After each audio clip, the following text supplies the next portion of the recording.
बच्चों, आज हम आप लोगों का क्लास 9th का मैथ स्टार्ट करेंगे। आप लोग क्लास 8 से 9th में आए हैं, तो सबसे पहले आप लोगों को मैथ का कंटेंट जानना जरूरी है। इसलिए हम आप लोगों को सबसे पहले कंटेंट से इंट्रोड्यूस कराते हैं। तो आप लोगों का 9th में सबसे पहला चैप्टर आता है नंबर सिस्टम। 9th का सबसे पहला चैप्टर जो होगा वो क्या होगा, नंबर सिस्टम होगा। फिर सेकंड आता है अलजेब्रा।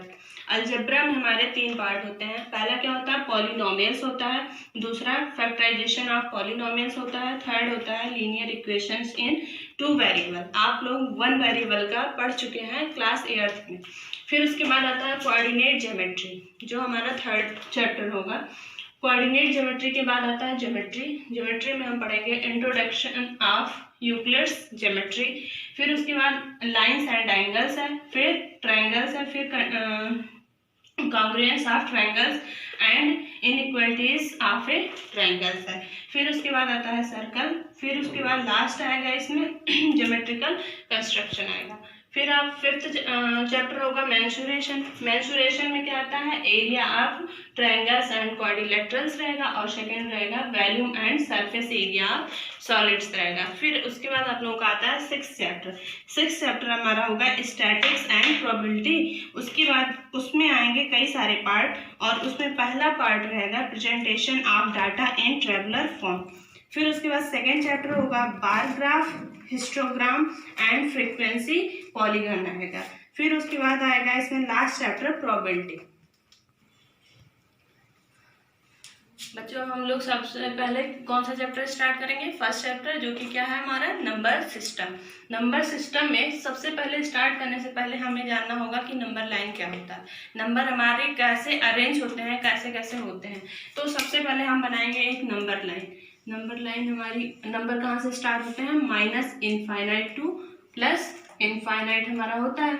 अब इसमें बीच में हमारा क्या होता है, 0 होता है, ठीक। फिर 0 के इस साइड में +इनफाइनाइट की तरफ में हमारा क्या होता है, पॉजिटिव नंबर आते हैं। यानी कि यहाँ पे क्या होगा, +1 होगा, 2 होगा, 3 होगा, 4 होगा, एंड सो ऑन। कहाँ तक जाएगा, +इनफाइनाइट तक जाएगा। उसके बाद यहाँ पे स्टार्ट होता है -1, -2, -3, -4 एंड सो ऑन। कहाँ तक आएगा, -इनफाइनाइट तक आएगा।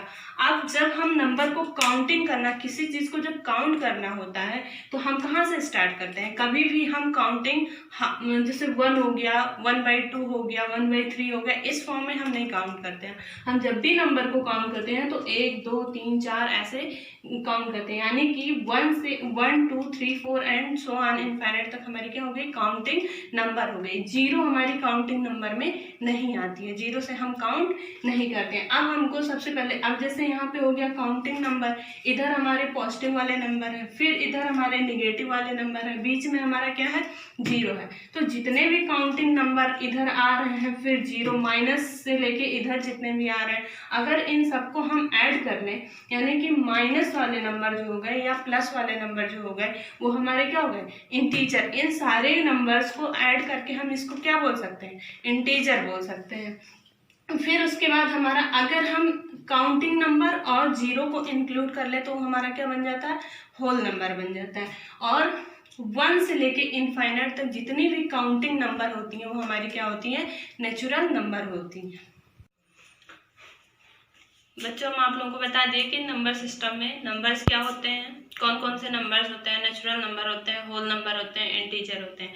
तो अब हम जानेंगे डिटेल में कि नेचुरल नंबर क्या होता है, होल नंबर क्या होता है, इंटीजर क्या होता है, इन सबको हम कैसे रिप्रेजेंट करते हैं। तो सबसे पहले हम सबका डिफिनीशन लिख लेते हैं कि पहला हमारा क्या था, नेचुरल नंबर। तो नेचुरल नंबर की डिफिनीशन क्या होगी, counting numbers are known as natural number, ठीक है। फिर उसके बाद है the collection of all natural number is denoted by n। कैसे उसको डिनोट करते हैं, कैपिटल n से डिनोट करते हैं। तो कैपिटल n से जब हम इसको डिनोट करेंगे तो हम इसको क्या लिखेंगे, n = 1, 2, 3, 4 एंड सो ऑन। कहाँ तक जाएगा, इनफाइनाइट तक। फिर उसके बाद सेकेंड हमारा क्या है, होल नंबर। अगर हम नेचुरल नंबर में 0 को भी इंक्लूड कर लें, अभी तक हमने क्या लिया था, यहाँ से काउंटिंग नंबर खाली लिया था, तो वो हमारा क्या बना था, नेचुरल नंबर। यानी कि इसको हम और भी बोल सकते हैं कि all counting number are known as natural number. फिर उसके बाद अब इसको हम n से रिप्रेजेंट कर दिया। अब होल नंबर में अगर हम 0 को नेचुरल नंबर में ऐड कर ले तो हमारा क्या हो जाता है, होल नंबर हो जाता है। तो इसकी डेफिनेशन हो जाएगी natural numbers including 0 are known as whole numbers and it is denoted by W। इसको किससे डिनोट करते हैं, कैपिटल W से डिनोट करते हैं। तो W इज इक्वल टू हमारा क्या हो जाएगा, 0 1 2 3 4 एंड सो ऑन, कहाँ तक, इनफाइनाइट तक हो जाएगा। उसके बाद हम बताए थे अब यहाँ तक हो गया, 0 हो गया, काउंटिंग नंबर हो गए। अब इधर अगर हम माइनस वाले नंबर को ऐड कर लेंगे तो हमारा क्या बन जाएगा, इंटीजर बन जाएगा। तो अब इसमें देखो इंटीजर्स की डेफिनेशन क्या होगी, all natural number and negative of natural number including zero are known as integers. It is denoted by capital Z। किससे डिनोट करते हैं इसको, हम कैपिटल Z से करते हैं। अब Z इज इक्वल हमारा कहाँ से नंबर आएगा, माइनस इनफाइनाइट टू इनफाइनाइट, ठीक है। तो उसमें माइनस इनफाइनाइट से कहाँ जाएंगे, -4 -3 -2 -1 0 1 2 3 4 एंड सो ऑन इनफाइनाइट तक जाएंगे। तो ये हमारा क्या हो गया, natural number, whole numbers and integers हो गए, ठीक। अब इसको आप लोग नोट कर लीजिएगा, इसके आगे का फिर हम अब हमारा फोर्थ नंबर क्या है, रैशनल नंबर। अभी तक हम लोग कहाँ तक पढ़े थे, इंटीजर्स तक पढ़े थे। तो इंटीजर्स में एक चीज यहाँ पे था कि 0 से हमारा माइनस इनफाइनाइट से प्लस इनफाइनाइट तक हमारा इंटीजर होता है। तो इसमें 3 चीजें आती हैं, पहला निगेटिव टर्म हमारा आ गया और दूसरा हमारा पॉजिटिव और उसमें 0 भी है।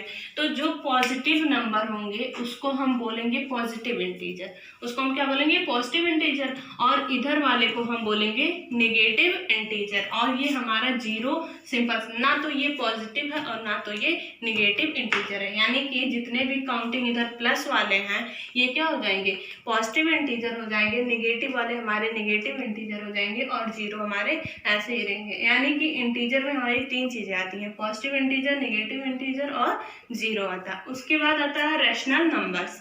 तो रैशनल नंबर, इसका डेफिनेशन क्या होता है, the numbers of the form p/q where p and q are integers and q not equal to 0 is known as rational numbers, ठीक है। अब इसमें एग्जाम्पल क्या होता है, जैसे रैशनल नंबर में हमारा 2/3 हो गया। अब ये p/q के फॉर्म में है, p/q के फॉर्म में है और q हमारा 0 भी नहीं है, q हमारा क्या है, 3 है। फिर उसके बाद आता है -5/7, ये भी हमारा रैशनल नंबर हो गया। अब यहाँ पे आता है 0/2।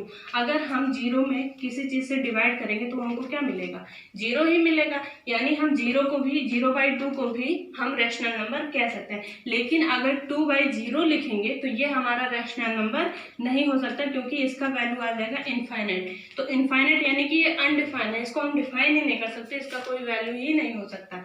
उसके बाद 0/1 हो गया, फिर 3/5 हो गया, फिर 1/2, ये भी p/q के फॉर्म में है, ये भी p/q के फॉर्म में, ऐसे एंड सो ऑन। ऐसे कई सारे रैशनल नंबर जो इस फॉर्म में रहेंगे, चाहे वो निगेटिव हो पॉजिटिव हो, बस उसके q की वैल्यू क्या होनी चाहिए, 0 नहीं होनी चाहिए, वो हमारा क्या हो गया, रैशनल नंबर। अब आता है इसके बाद इरैशनल नंबर। तो इरैशनल नंबर में हमारा क्या होता है, the numbers which is not in the form of p/q and also which is non-terminating and non-repeating is known as क्या हो गया, इरेशनल नंबर। अब इरेशनल नंबर में हमारे क्या आते हैं, जैसे हमारा पाई हो गया, ठीक। उसके बाद √2 हो गया, √3 √7, यानी कि जो भी हमारे स्क्वायर रूट में आएंगे वो हमारे क्या हो जाएंगे, इरेशनल नंबर हो जाएंगे। और यहाँ पे पाई है, ठीक है। तो पाई को हम लोग 22/7 भी लिखते हैं, यानी कि 22/7 भी लिखते हैं। तो ये कैसे इरेशनल नंबर होता है, इसको हम रैशनल नंबर भी बोल सकते हैं, लेकिन ये कैसे इरेशनल नंबर होता है, इसको हम आगे के चैप्टर में हम इसको बताएंगे कि कैसे ये पाई हमारा इरेशनल नंबर होता है, ठीक है। बाकी इतना आप लोग नोट कर लीजिएगा और आगे फिर नेक्स्ट क्लास में बताया जाएगा जो भी हो। फिर उसके बाद आता है इरेशनल नंबर। इरेशनल नंबर हमारा क्या होगा, जो p/q के फॉर्म में नहीं होगा, ठीक है, वो हमारे क्या हो जाएंगे, इरेशनल नंबर। तो इसकी डेफिनेशन है the numbers which is not in the form of p by q and also which is non-terminating and non-repeating is called irrational number। irrational number के एग्जाम्पल देखो, irrational number में हमारा आता है √2, √3, √7 and pi आता है। अब पाई हमारा, पाई की दो वैल्यू होती है, ठीक है, इसको हम लिखते हैं 22/7। तो इसको हम कह सकते हैं कि हमारा क्या है, रैशनल नंबर है। तो इसको हम कैसे, ये इरेशनल नंबर हमारा पाई हो गया और 22/7 हमारा रैशनल नंबर, ये कैसे हो गया, इसको हम आगे चैप्टर में बताएंगे कि कैसे ये इरेशनल नंबर है। बाकी इतना सारा आप लोग इसको नोट कर लीजिएगा कॉपी में, ठीक है, उसके बाद फिर बाद में बताएंगे और सारी चीज़ें। Thank you.